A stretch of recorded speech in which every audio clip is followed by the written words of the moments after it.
Assalamualaikum warahmatullahi wabarakatuh. Apa kabar Yanda Bunda? Semoga tetap sehat dan bahagia selalu. Kembali Bunda Fatma menyapa Yanda Bunda pada materi strategi melaksanakan asesmen di kurikulum Merdeka pada jenjang pendidikan anak usia dini. Yuk, mari kita bergerak bersama, belajar bersama, dan cerdas bersama. Pada sesi kedua ini, Bunda Fatma akan menjelaskan lebih praktis lagi terkait mengenai cara menguraikan atau menggunakan strategi dalam asesmen ya di kurikulum Merdeka ini. Pada sesi pertama, Bunda Fatma sudah menjelaskan terkait mengenai prinsip-prinsip asesmen, kemudian bagaimana cara guru melakukan pengamatan atau observasi terhadap perilaku teramati, kemudian praktek membuat deskripsi untuk menghindari kata asumsi. Nah, Yanda Bunda, sesi kedua ini akan lebih praktis lagi bagaimana strategi melaksanakan asesmen di kurikulum Merdeka jenjang PAUD. Banyak nih teman-teman ya guru PAUD yang ada di Indonesia masih bingung bagaimana memilih teknik dan instrumen yang tepat untuk anak usia dini sesuai dengan kemampuan kita sebagai guru PAUD dan sesuai dengan kebutuhan asesmen. Nah, Yanda Bunda, mari kita simak bersama-sama. Untuk memudahkan Yanda Bunda dalam melakukan asesmen, silahkan pilih teknik dan instrumen asesmen yang disesuaikan dengan kemudahan dan kebutuhan asesmen yang dapat membantu untuk mengungkap indikator ketercapaian tujuan pembelajaran atau IKTP anak didik kita. Jadi, di sini guru tidak diharuskan menggunakan seluruh teknik dan seluruh instrumen. Ada strateginya.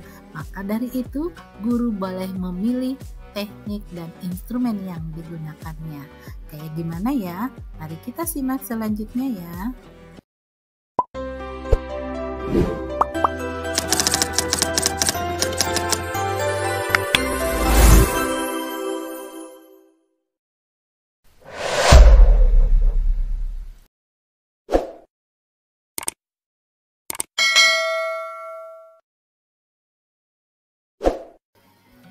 Sebelumnya nih, Yanda Bunda harus mengetahui teknik asesmen itu. Teknik asesmen ini ada 3 ya di kurikulum Merdeka.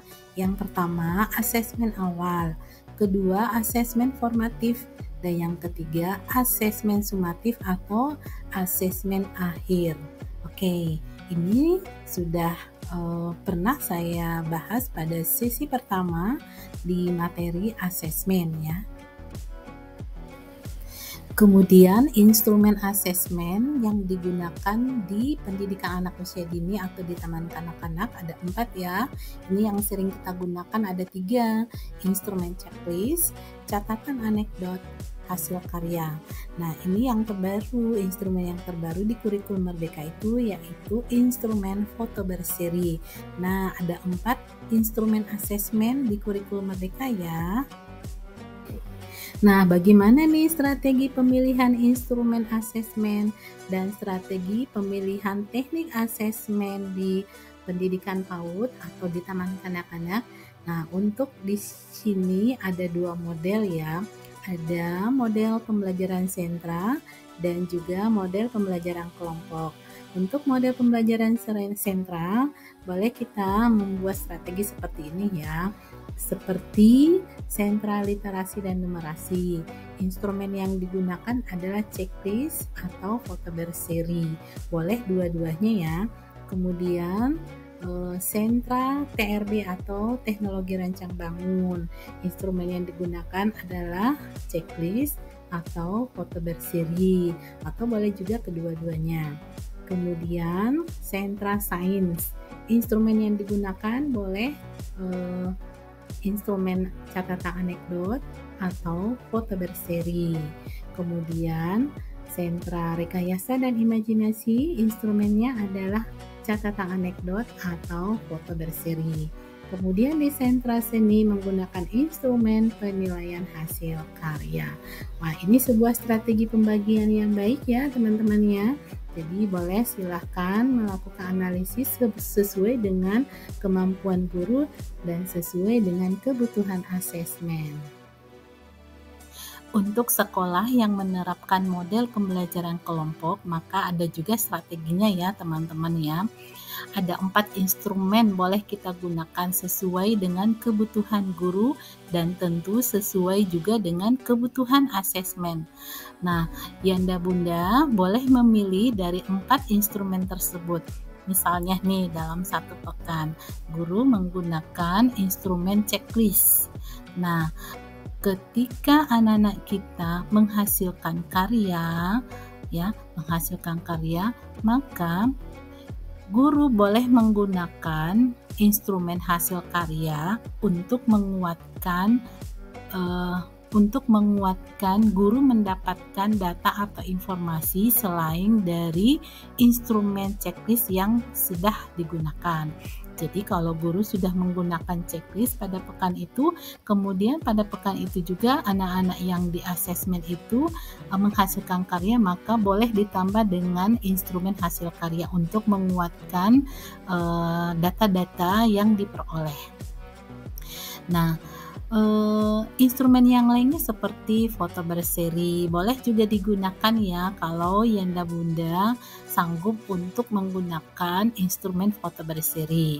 Kemudian kalau menggunakan foto berseri maka tidak usah lagi menggunakan catatan anekdot karena catatan anekdot ini kan tanpa gambar ya, kalau foto berseri dengan gambar. Pada dasarnya foto berseri ini merupakan bagian dari catatan anekdot. Jadi strateginya adalah pilih salah satu dari 4 instrumen tersebut ya, sesuai dengan kemampuan guru. Dan untuk kebutuhan asesmen adalah jika anak kita menghasilkan karya, tentu kita menggunakan atau menambahkan instrumen yang kita gunakan yaitu hasil karya untuk menguatkan pencapaian atau pengumpulan data-data atau informasi terkait capaian perkembangan anak kita. Oke? Misalnya kita memasuki tema kedua. Tema kedua ini Aku Anak Sehat dan Kuat ya, akan diturunkan ke beberapa topik. Nah, tema ini akan dilaksanakan selama 5 pekan ya. Tujuan pembelajaran telah ditetapkan bahwa TP atau tujuan pembelajaran di pekan 1 sampai pekan ke-5 adalah sama. Nah, bagaimana strategi pengaturan waktu dan jumlah anak dengan menggunakan teknik asesmen dan instrumen asesmen di satuan Yanda Bunda? Yuk kita lihat. Mari kita melangkah pada strategi berikutnya, yaitu strategi pengaturan waktu dan jumlah anak untuk model kelompok dan model pembelajaran sentral. Nah, Yanda Bunda, kita perhatikan di sini ada P1, P2, P3, P4, dan P5. Ini adalah pekan 1 sampai pekan 5. Tentu satuan pendidikan telah menentukan tema yang akan digunakan dalam beberapa pekan atau beberapa bulan. Nah, misalnya nih satuan pendidikan menetapkan satu tema itu digunakan selama 5 pekan ya. Selama 5 pekan P1 sampai P5. Nah, bagaimana nih strateginya? Untuk pekan pertama adalah pengamatan kepada seluruh anak. Tentu dengan menggunakan asesmen awal ya. Jadi teknik yang digunakan adalah asesmen awal. Untuk instrumennya silahkan menggunakan instrumen sesuai dengan pengaturan sentra atau sesuai kemampuan guru jika menggunakan model pembelajaran kelompok. Karena tujuan dari asesmen awal ini adalah untuk mengetahui kesiapan Dan untuk mengetahui kemampuan anak terkait mengenai kegiatan main yang telah ditata atau telah disediakan, misalnya media atau alat main yang sudah ditata pada pekan 1. Penataan lingkungan main, pengelolaan kelas, dan kalimat pemantik ini sangat penting untuk kita stimulasikan kepada anak-anak dan untuk mengetahui apakah anak-anak kita itu sudah siap dan sudah memiliki kemampuan awal terkait mengenai kegiatan-kegiatan yang akan kita rancang selama satu tema ya. Tema ini akan dilaksanakan selama 5 pekan. Dan tentu dalam satu tema itu memiliki tujuan pembelajaran yang sama. Jadi di pekan 1 sampai pekan 5 memiliki tujuan pembelajaran yang sama. Maka di P1 ini atau pekan 1 ini menggunakan teknik asesmen awal dan instrumennya silahkan menggunakan instrumen sesuai dengan pengaturan sentra kalau model pembelajaran sentra dan sesuai dengan kemampuan guru jika menggunakan model pembelajaran kelompok. Berikutnya kita masuk ke pekan kedua. Pekan kedua ini pengamatan kepada anak tertentu sebagai strategi jumlah anak yang akan kita asesmen ya. Bisa dengan pengelompokan per 5 anak ya dengan menggunakan model pembelajaran kelompok dengan menggunakan asesmen formatif ya, karena di pekan kedua ini kita sudah mulai pada asesmen formatif ya. Jadi boleh 5 anak dulu nih di pekan kedua. Untuk instrumennya silahkan menggunakan instrumen sesuai dengan pengaturan sentra ya untuk model sentra dan untuk model pembelajaran kelompok sesuai dengan kemampuan guru. Jadi silahkan pilih instrumen dari 4 instrumen tadi. Tujuan dari asesmen formatif ini adalah untuk menandai capaian perkembangan anak sesuai dengan indikator ketercapaian tujuan pembelajaran yang sudah kita tentukan atau sudah kita tetapkan dalam masa 5 pekan ini ya. 5 pekan ini P1 sampai P5 dengan menggunakan tema yang sama dan tentu menggunakan TP atau tujuan pembelajaran yang sama. Jadi nanti kita akan menandai 5 anak dulu ya di P2. Oke. Bagaimana dengan P3 atau P3, P4? Yuk kita lihat. Nah, sekarang ada di pekan ketiga. Di pekan ketiga ini untuk jumlah anak ya kita kelompokkan lagi ya. Jadi di pekan ketiga ini kita mengasesmen 5 anak lagi ya. Tentu 5 anak ini bukan lagi anak yang P2 tadi atau pekan kedua. Jadi anak yang kita asesmen di pekan ketiga ini anak yang kelompok yang lainnya yang belum kita asesmen. Tentu dengan menggunakan asesmen formatif ya. Nah, untuk instrumennya silahkan menggunakan instrumen sesuai pengaturan sentra atau sesuai dengan kemampuan guru jika menggunakan model pembelajaran kelompok. Tujuan dari asesmen formatif ini sama ya di P2 yaitu untuk menandai capaian perkembangan anak sesuai dengan IKTP atau indikator ketercapaian tujuan pembelajaran. Jadi ya Bunda di pekan ketiga ini kita mengasesmen 5 anak lagi ya karena selama 5 pekan ini ada 15 anak yang akan kita asesmen. Untuk pekan keempat ini sama aja dengan pekan kedua dan pekan ketiga. Kita mengasesmen kembali 5 anak yang belum kita asesmen pada pekan yang lalu. Jadi kalau misalnya 15 anak berarti kita mengasesmen 5 anak lagi ya yang belum kita asesmen pada pekan 2 dan pekan ketiga. Sehingga di pekan keempat ini total 15 anak sudah selesai kita asesmen. Instrumen yang kita gunakan boleh menggunakan instrumen sesuai pengaturan sentra atau untuk model kelompok menggunakan instrumen sesuai dengan kemampuan guru. Teknik asesmen yang digunakan adalah asesmen formatif ya. Karena asesmen formatif ini adalah asesmen harian ya untuk di taman kanak-kanak. Tujuan dari asesmen formatif ya sama aja dengan P2 P3 ya, yaitu untuk menandai IKTP Ananda ya atau capaian perkembangan anak. Di penghujung pekan pada satu tema ini yaitu pekan kelima ya Yanda Bunda, pengamatan kepada seluruh anak ya. Jadi kemarin di pekan keempat sudah tuntas ya asesmen formatifnya, maka di pekan kelima ini guru kembali mengamati seluruh anak dengan menggunakan teknik asesmen sumatif.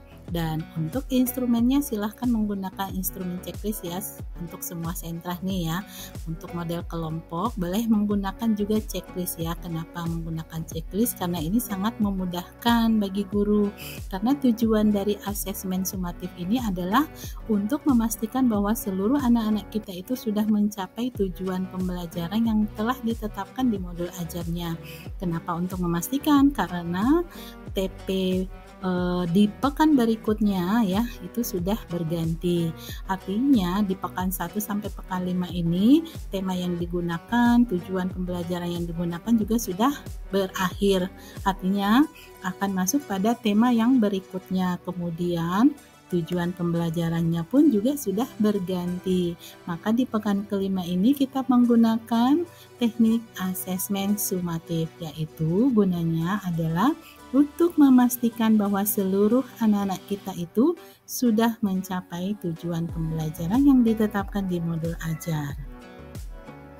Nah, bagaimana kalau misalnya ada tujuan pembelajaran yang belum dicapai oleh anak-anak kita di kelas? Bagaimana nih ya? Ada solusinya, tenang aja Yanda Bunda. Satuan PAUD atau Taman Kanak-kanak yang membuat matriks atau program semester ini bisa digunakan untuk merekap atau menandai IKTP anak ya, atau indikator ketercapaian tujuan pembelajaran ya. Jadi setiap anak itu memiliki matriks ya untuk merekap seluruh hasil capaiannya anak-anak ya. Nah, sebenarnya apa gunanya matriks ini? Tentu di akhir tema ya, yang tadi saya sudah sampaikan strategisnya ya. Misalnya ada 5 pekan pada satu tema, maka wali kelas menanda IKTP anak-anak ya. Di mana ditanda? Yaitu di akhir apa? Di akhir topik ya, atau di akhir TP atau tujuan pembelajaran. Ada di pekan keberapa? Tentu tadi ya sesuai dengan penjelasan Bunda Fatma ada di pekan kelima. Kemudian hasil asesmen sumatif ini akan digunakan untuk menentukan tujuan pembelajaran pada tema berikutnya atau tema kedua atau tema ketiga. Kalau misalnya tema kedua yang tadi Bunda Fatma jelaskan, berarti akan kita gunakan lagi TP-TP yang ada di semester yang ada di tema ketiga ya.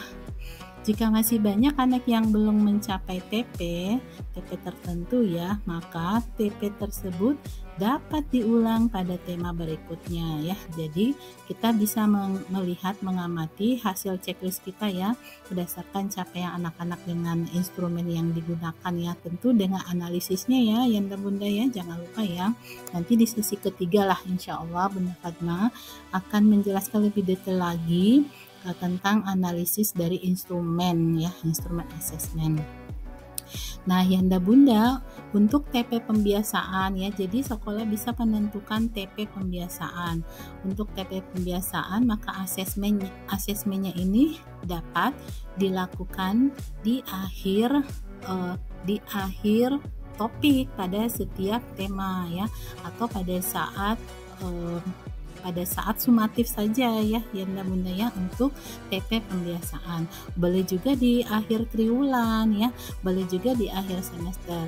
Pokoknya di sini kemudahan Yanda Bunda untuk menggunakan strategi asesmen ya Yanda Bunda. Bagaimana penyusunan rapor capaian perkembangan anak di kurikulum Merdeka? Pada dasarnya, rapor yang digunakan di K13 sama aja ya dengan rapor yang ada di kurikulum Merdeka. Yang membedakan adalah CP dan P5 aja ya. Jadi ada capaian pembelajaran dan ada proyek penguatan profil pelajar Pancasila di kurikulum Merdeka. Kemudian jika satuan ingin menambahkan foto kegiatan anak per CP, itu lebih baik lagi ya. Tapi ini bukan suatu kewajiban atau keharusan ya Yanda Bunda. Untuk portofolio anak tidak hanya berisikan hasil karya ya, oke, tapi juga merupakan kumpulan hasil analisis capaian perkembangan anak pada periode tertentu atau pada triwulan atau pada semester. Jadi portofolio anak-anak kita itu tidak hanya hasil karya ya Yanda Bunda, tapi seluruh hasil analisis capaian perkembangan anak. Jadi instrumen yang kita gunakan itu kita masukkan di portofolio ya Yanda Bunda ya, berikut dengan analisisnya. Oke Yanda Bunda, semoga bermanfaat materi strategi asesmen ini ya. Silahkan dipraktekkan atau diimplementasikan di satuan pendidikan masing-masing. Semoga berkah ya. Sehat selalu Yanda Bunda. Jazakillah khairan katsira. Mohon maaf jika ada kekurangan. Assalamualaikum warahmatullahi wabarakatuh.